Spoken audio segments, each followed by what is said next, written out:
Unit number 731 experiment. हजारों की संख्या में आदमी, औरतें, बच्चे व नवजात बच्चों को द्वितीय विश्व युद्ध के दौरान जेल में कैद करके मार दिया गया था, जहां पर जानवरों की तरह उनके साथ चीरफाड़ की जाती थी। यह सब उन्हें बिना बेहोश किए ही किया जाता था और यह तब तक चलता रहता था जब तक वह मर नहीं जाते थे। यह चीरफाड़ कैदियों के साथ तब तक की जाती थी जब तक उसे किसी बीमारी के वायरस से संक्रमित न कर दिया जाए। रिसर्चर कैदियों की चीरफाड़ करके उनके अंदरूनी अंगों को तेजी से फैलने वाले वायरस की स्टडी के लिए निकाल लेते थे, जिससे इंसानी शरीर पर इसका क्या प्रभाव पड़ता है ये पता किया जा सके। इसमें कैदियों के हाथ, पैर और दूसरे अंगों को काटकर शरीर के दूसरी तरफ लगा दिया जाता था। कुछ कैदियों के पेट का ऑपरेशन करके उनकी भोजन नलिका को उनकी आंतों से जोड़ दिया जाता था। इस रिसर्च को चाइना की मुख्य भूमि पर 1000 जापानीज द्वारा अंजाम दिया गया था। Nazi conjoint twins experiment. नाजियों ने मेडिकल एक्सपेरिमेंट के नाम पर द्वितीय विश्व युद्ध 1940 में बंदी बनाए गए कैदी, जिसमें बच्चे भी शामिल थे, उन पर बड़े स्तर पर एक्सपेरिमेंट किए। इस ह्यूमन एक्सपेरिमेंट के लिए रोमानी सिंटी जैसी जाति या अपाहिज जर्मन, सोवियत पर यहूदियों की पॉपुलेशन को जर्मन चीफ द्वारा निशाना बनाया जाता था ताकि रिसर्च के लिए पर्याप्त ह्यूमन कैदी मिल जाए। नाजी फिजिशियन और उनके सहकर्मी कैदियों पर जबरदस्ती ये एक्सपेरिमेंट करवाने के लिए मजबूर करते थे। यह सब उनकी इच्छा के विरुद्ध या बिना उनकी सहमति के ही किया जाता था। अंत में इस एक्सपेरिमेंट का रिजल्ट डेथ, मानसिक आघात, कुरूप या अपाहिज हो जाना ही होते थे।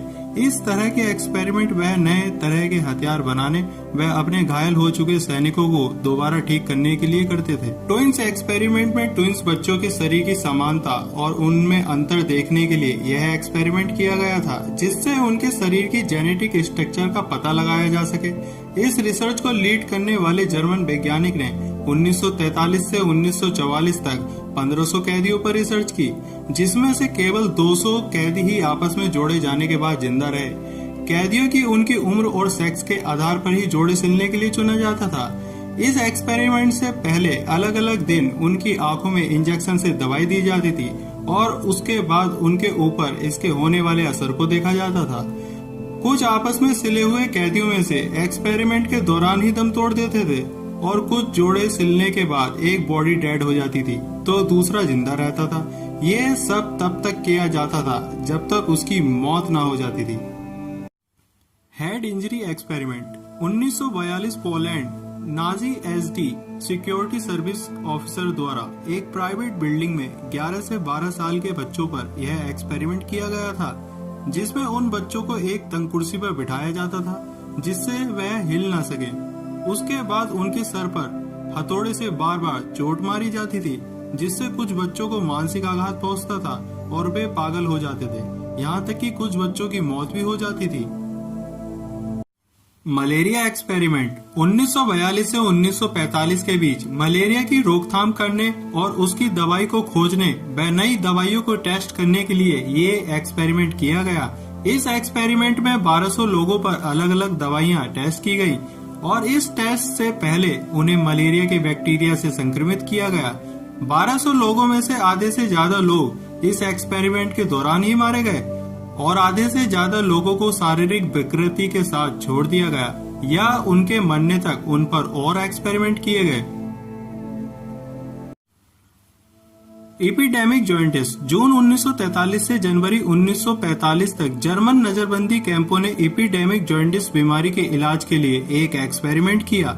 इस टेस्ट में सब्जेक्ट में इस बीमारी को इंजेक्शन के जरिए डाल दिया जाता था ताकि इसके प्रभाव व इन्फेक्शन की स्टडी करके उस बीमारी का टीका बनाया जा सके।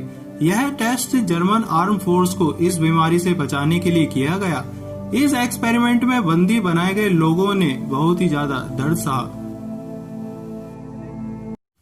सुल्फोनामीड एक्सपेरिमेंट। सुल्फोनामीड एक्सपेरिमेंट बीमारी के प्रभाव को स्टडी करने के लिए जुलाई 1942 से सितंबर 1943 में किया गया, जिसमें एक कृत्रिम सूक्ष्म विरोधी पदार्थ को रिवेंसब्रुक कैंप में बनाया गया, जिसे घायल कैदियों के घावों में बैक्टीरिया के रूप में इंजेक्ट किया जाता था, जिसकी वजह से शरीर के ब्लड सर्कुलेशन पर प्रभाव पड़ता था। रक्त धमनियों का काम करना रुक जाता था। स्थिति तब और खराब हो जाती थी जब उस घाव के ऊपर लकड़ी के छीलन और कांच के मिश्रण का लेप थोप दिया जाता था, जिससे संक्रमण और ज्यादा फैलता था। सुल्फोनामिड बीमारी का इलाज के लिए अलग अलग तरह की दवाइयों का इस्तेमाल करके उसके प्रभाव को देखा जाता था। फ्रीजिंग एक्सपेरिमेंट 1941 में हाइपोथर्मिया के इलाज और उसे रोकने के लिए एक एक्सपेरिमेंट शुरू किया गया। इस एक्सपेरिमेंट में 280 से 300 विक्टिम्स पर 360 से 400 बार यह एक्सपेरिमेंट किया गया, जिसमें से एक ही विक्टिम्स जिंदा बच पाता था, वो भी मुश्किल से, या वह अस्वस्थ हो जाता था, जिससे बाद में उसकी मौत भी हो जाती थी। दूसरे एक्सपेरिमेंट में कैदियों को -6 डिग्री सेंटीग्रेड के तापमान पर नंगा करके खुले वातावरण में खड़ा कर दिया जाता था। इससे नाजी वैज्ञानिक ठंड का शरीर पर पड़ने वाले प्रभाव को स्टडी करते थे। बाद में उसके उलट एक असिस्टेंट कुछ विक्टिम्स को दोबारा गर्म करने के लिए खौलते गर्म पानी में फेंक देता था। आरंभ में 1942 में डेकू कैंप में कैदियों को जबरदस्ती 3 घंटे से ज्यादा एक फ्रीजिंग टैंक में बिठाया जाता था। उसके जमने के बाद उसे अलग अलग तरीकों से दोबारा गर्म भी किया जाता था। बहुत से कैदी इस प्रोसेस में अपनी जान गंवा देते थे। यह एक्सपेरिमेंट युद्ध में बंदी बनाए गए रशियन ट्रूपर्स पर किए जाते थे। 1942 में एक रिसर्चर ने बताया कि कैदियों को फाइटर पायलट की ड्रेस पहना दी जाती थी। विक्टिम्स को समुद्र में डुबो दिया जाता था। कुछ विक्टिम्स के सर को पानी से बाहर रखा जाता था। इस एक्सपेरिमेंट में 100 से ज्यादा लोग मारे गए थे। 1942 में एक रिसर्चर ने बताया कि कैदियों को फाइटर पायलट की यूनिफॉर्म पहनाकर विक्टिम्स को समुद्र में पूरा डुबो दिया जाता था। कुछ के सिर को पानी के बाहर रखा जाता था। इस एक्सपेरिमेंट में 100 से ज्यादा लोग मारे गए थे। मस्टर्ड गैस एक्सपेरिमेंट सितंबर 1939 से अप्रैल 1945 के बीच बहुत से एक्सपेरिमेंट किए गए। जर्मन साकेन होजन और नेस वॉलर जैसे कैंपों को इन्वेस्टिगेट करने से पता चला कि मस्टर्ड गैस से घायलों के प्रभावी इलाज के लिए यह टेस्ट किए जाते थे। कैदियों पर जानबूझकर मस्टर्ड गैस और अन्य इसी तरह की दूसरी गैसों को छोड़ा जाता था, जिससे उनकी त्वचा पर केमिकल बर्न्स हो जाते थे या वह पूरी तरह से जल जाते थे। बहुत से विक्टिम्स पर इस तरह के टेस्ट किए गए जो कष्टकारक थे और उन सभी की अंत में मौत हो गई। वीडियो पसंद आई हो तो लाइक और सब्सक्राइब करना न भूलना और बगल में लगे बेल आइकन को भी दबा देना।